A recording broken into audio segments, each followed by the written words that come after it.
Mwiroreri wa Kameme TV ino ni tafarira ya Turumanire ni njitagwo Wangui wa Mwirori na muthenya wa muthe tucerete nginyagia mwena wa Thika Ngoigwa na turi mukawa-ini wa Bubbles na riko-ini ritu umuthe tugukorwo tukiruga nyama ya mburi iria ni ya pan fry. Kwa majina ni Chef Jedai Mwakamu.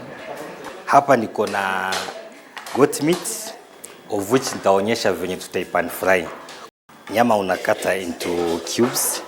Tukishamaliza kwa pani yetu sasa imepata joto kiasi, naongeza mafuta.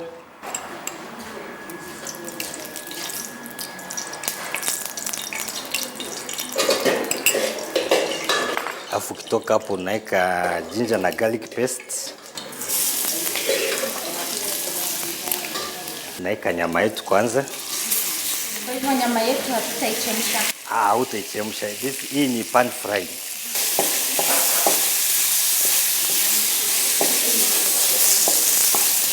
Nataka kutengeneza mchuzi wangu sasa. Sasa tutaongeza mafuta hapa. Sasa tutaweka ginger na garlic paste. Sasa tutaongeza kitunguu yetu.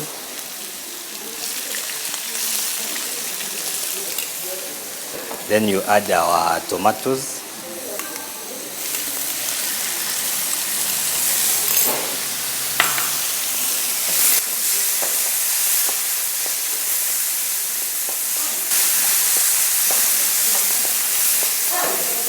In 25-30 minutes inafaa ikuwe imeiva mzuri kabisa.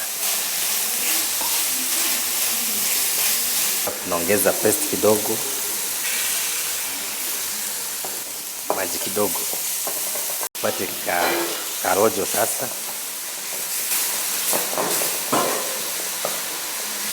Make sure the brown color is evenly spread. Mchuzi wetu iko sawa sasa. Sasa unaweza ongeza rosemary kidogo.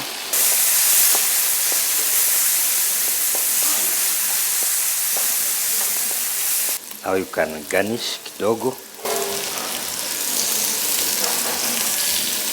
Now our meat is ready to serve now. Tutaserve na roast potato. Hii ni viazi tumechemsha. Tukaweka chumvi kidogo to give it the taste. Sasa tuka deep fry.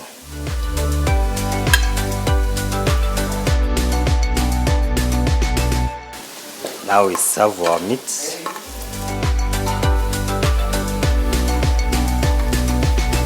Afu sasa tunaweka kamchuzi ketu kidogo.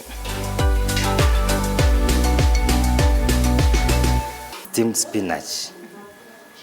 Hii hakuna soko unaweza kosa hii. Sahihi. Hii ni parsley. Can now garnish our food. Goat meat served with roast potato and steamed spinach. Karibuni sana.